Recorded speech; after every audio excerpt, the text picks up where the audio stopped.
우리를 위해 일하는 게 아니라 우리와 함께 일합니다. 고용 기사가 아닌 서비스 제공자가 되는 거죠. 고용 계약 같은 건 없고 목표 실적도 없어요. 배송 기준만 지키면 돼요. 임금은 없지만 배송 수수료를 받고요. 출근 카드 같은 건 없고 알아서 일합니다. 자, 이제 서명하면 개인 사업주가 되는 겁니다. 자기 운명의 주인이죠. 영화 미안해요 리키에서 일자리를 알아보러 온 주인공 리키에게 택배회사 관리자가 하는 말이다.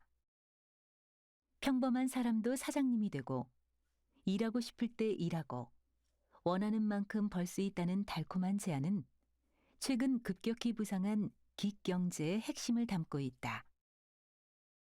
1920년대 미국 재즈 공연장에서 하룻밤 계약으로 연주자를 섭외하던 데서 비롯된 긱이라는 용어는 오늘날 필요에 따라 임시로 계약을 맺고 단기간 일을 맡기는 경제를 가리키는 말이 되었다. 긱 경제는 분업화, 표준화, 고도의 통제라는 테일러주의의 과학적 관리를 자동화된 원격 기술로 확대 계승했지만 그것의 기반인 디지털 플랫폼과 알고리즘은 고용 중심의 근대적 노동 지형을 완전히 뒤바꾸어 놓았다. 플랫폼 노동자는 공장에 고용된 임금 노동자와 달리 독립적으로 계약을 맺은 개인 사업자로 분류된다. 이는 노동법의 적용을 받지 않기 때문에 정해진 노동시간, 안전한 업무 환경, 정기적 급여, 최저임금, 주휴수당, 실업수당 등의 보장을 받지 못한다. 이러한 조건에서 많은 사람들이 긱경제로 유입된다면 노동 단가는 낮아지고 위험 부담은 개인화되어 기존 소득을 유지하기 위해 더 많이 일할 수밖에 없다. 미안해요 리키에서 주 6일 하루 14시간씩 일하고도 시간이 모자란다고 한탄하는 주인공 리키의 모습은 이러한 현실을 보여준다. 문 앞에 주문한 물건을 놓고 사라지는 택배 노동자는 좀처럼 눈에 띄지 않은 채 일한다. 그러나 아예 노동 자체가 인식되지 않는 지워진 노동자들이 있다. 검색 엔진, 앱, 스마트 기기의 배후에서 일하며 통계에도 잡히지 않는 유령 노동자가 그들이다. 유령 노동자는 인공지능의 기계학습이나 특정한 디지털 공정을 돕기 위해 모니터 뒤에서 허드렛 일을 수행하는 노동자를 지칭한다. 실상을 말하자면 기계 학습이라는 이름의 마법은 데이터의 라벨을 지정하는 고된 노동의 산물이다. 자동화를 신비화하고 숭배하는 문화가 실리콘밸리에 만연해 있지만 그 이면에는 혐오 발언을 가려내고 이미지를 주석화하고 알고리즘에게 고양이 식별하는 법을 가르치는 노동자의 노고가 숨어 있다. 데이터 처리 작업을 위해 노동자를 고용하는 일은 과거에도 있었다. 그러나 아마존의 웹사이트 메커니컬 터크에 올라온 게시물을 슬쩍 훑어보기만 해도 무엇이 달라졌는지 눈치챌 수 있다. 이 플랫폼은 수백 명의 재택근무자를 고용하여 몇 주 동안 처리해야 할 일을 6만 명의 로그인 작업자를 모집하여 이틀 만에 해결할 수 있다고 광고한다. 분초 단위로 측정되는 초단기 미세노동과 건당 단가를 지급하는 도급제 임금의 결합은 노동자를 개별적으로 감독할 필요성을 제거한다.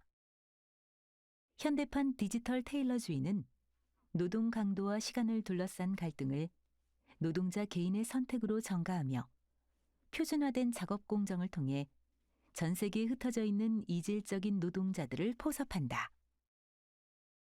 디지털 기술의 발달은 일과 직업의 급격한 변화를 가져오고 있다. 플랫폼 노동은 더 다양한 부문으로 확산될 전망이며 경기 침체와 자동화로 인해 사라진 일자리는 긱경제로 채워질 가능성이 높다. 긱경제는 사회적 차별이나 만성질환으로 일자리를 구하기 어려운 사람들에게 새로운 기회가 될 수 있고 은퇴자, 장기 실업자, 지리적 소외계층 등 노동시장 밖으로 밀려난 사람들에게 진입장벽을 낮춰줄 수 있다. 또한 소자본, 개인화 기반의 산업 환경은 독립성을 중시하는 세대나 직업 분야에서 매력적인 선택지가 될 수 있다. 나아가 새로운 일의 탄생은 유휴 자원의 효율적 활용 방법이나 새로운 집단 협력 방식을 시사해 주기도 한다. 물론 이러한 낙관적 전망은 성급한 것일 수 있다. 기획 경제가 현재의 형태로 기존의 전통 산업을 대체하게 된다면 고용의 질과 소득 안정에 심각한 악영향을 미칠 수 있다. 그러나 새롭게 창출된 일자리를 부정적 그림자 밖으로 꺼내 공정하고 품위 있는 직업으로 만들 기회는 아직 남아있다. 최초로 유력 노동자들의 최저임금을 책정한 스타트업 회사 리드지니어스나 청각장애인을 위해 집단 협력으로 자막 작업을 하는 비영리 단체 아마라닷컴 같은 사례는 그러한 가능성을 보여준다. 인공지능 대 인간노동이라는 이분법에서 벗어나 디지털 기술로 창출된 부를 나누고 미래의 일자리를 개선하려면 기업 경영자, 정책 기반자, 고객, 시민 등 관련된 모든 사람의 공동의 의지가 필요하다.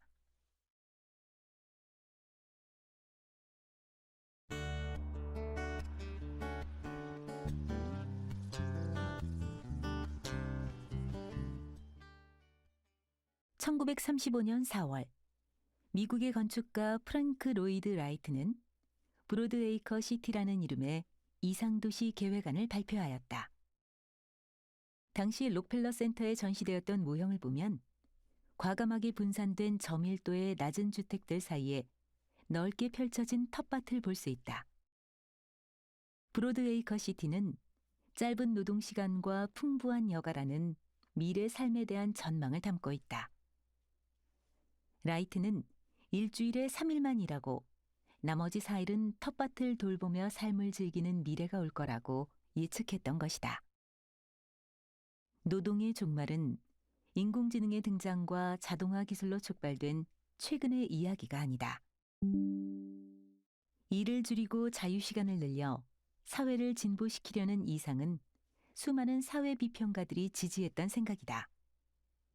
진보란 고된 수렵 생활을 뒤로하고 노동시간의 축소와 더 많은 부를 향해 나아간 발전 과정으로 여겨지기 때문이다. 제러미 리프킨은 산업사회가 노예 노동의 종말을 이끌어냈듯이 오늘날 접속의 시대는 대량 임금 노동을 끝낼 것이라고 진단했다. 그러나 노동이 사라진 지구에서 넘치는 여유 시간을 어떻게 보낼지 고민하며 삶의 기술 그 자체를 연마하는 미래는 극히 소수에게만 현재가 되었다. 그러한 미래는 환상일 뿐이며 완전 고용과 임금 노동이 사라지고 불안정 노동이 확대되는 것이 노동의 종말의 실체라고 말하는 학자들도 있다. 현대 사회는 언제든 내일을 할 수 있는 국소수와 어디서도 내일을 할 수 없는 대다수로 양극화되었다는 암울한 진단을 내리기도 한다. 브로드웨이커 시티는 오래전 한 건축가의 유토피아적 공상일 뿐일까? 영원한 고용 프로젝트로 다시 돌아가 보자. 이 황당한 일자리는 정규직 임금 노동과 출퇴근이라는 전통적 고용 형태에 생산성 없는 빈둥거림이라는 노동의 결핍을 결합하여 일에 대한 우리의 고정관념을 뒤흔든다. 일의 가치는 소득과 생산성에만 있는 것이 아니라 삶의 의미와 깊이 관련된다. 오래전 에리 프롬은 현대인의 실존 양식을 소유냐 존재냐의 문제로 바라보았다. 개인의 이기심과 경쟁을 원동력으로 삼는 성장 중심 사회는 소유에서 만족을 찾는 사회 구조라 할 수 있다. 그렇다면 능동적으로 타인과 관계를 맺으며 자기 고립을 극복하는 존재 양식은 어떤 사회 구조로 구현될 수 있을까? 대안적 사회를 고민하는 이론가들은 자유와 교환될 부가 쌓일 때까지 생산성의 바퀴를 굴리라고 명령하는 성장 모델에서 벗어나야 한다고 말한다. 미국의 정치학자 조안 트론토는 모두가 돌봄 수혜자라는 토대 위에서 서로의 돌봄 필요를 충족시키는 사회를 대안적 패러다임으로 제안한다. 기존의 사회 구조를 성장이 아니라 돌봄의 관점에서 재편해야 한다는 주장이다. 인간 평등의 조건을 자율성 대신 취약성과 상호 의존성에서 바라볼 때 모든 시민을 돌봄의 주체로 상정하는 새로운 삶의 모델이 도출될 수 있다. 한편 생산과 소비에 포함되지 않아 외면받았던 노동, 즉 설비나 시설 등을 유지 보수하는 노동에 주목해야 한다는 목소리가 대두하고 있다. 기술 혁신을 상찬하는 디지털 경제는 새로운 소비를 창출하는 데 주력하느라 이미 쓰이고 있는 기술이나 사물을 관리하는 필수 노동을 평가절하한다. 그러나 유지 보수 노동의 가치는 일상을 영위하게 해주는 기술이 작동하지 않거나 재난이 발생한 뒤에야 드러난다. 우리의 삶을 지탱하는 일상적 기술을 지키고 존중하는 것은 갈수록 복잡하고 재난에 취약해지는 자동화의 미래에 그 중요성이 더욱 커지고 있다. 인간의 노동 가치 하락과 일자리의 심각한 양극화는 지금과 같은 방식의 삶이 더 이상 가능하지 않다는 신호를 보내고 있다. 영국의 경제학자 케이트 레이워스는 사회의 목표를 GDP에서 도넛으로 전환한 경제 모델을 발표했다. 도넛의 안쪽은 사회 구성원들의 삶의 존엄성이 최소한도 보장되지 못하는 영역을 상징하고, 도넛의 바깥쪽은 유한한 지구가 견딜 수 있는 것보다 더 많은 것들이 생산 폐기될 때 발생하는 위협을 뜻한다.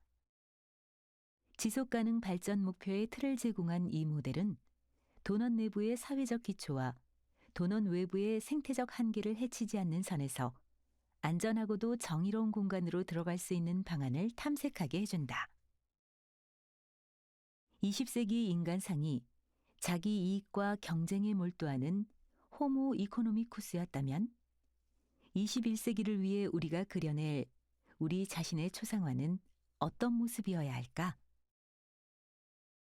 지금 여기에서 이루어지는 삶의 의미와 일의 가치에 대한 역동적이고 풍요로운 생각은 더 나은 미래 사회를 만드는 밑그림이 될 것이다.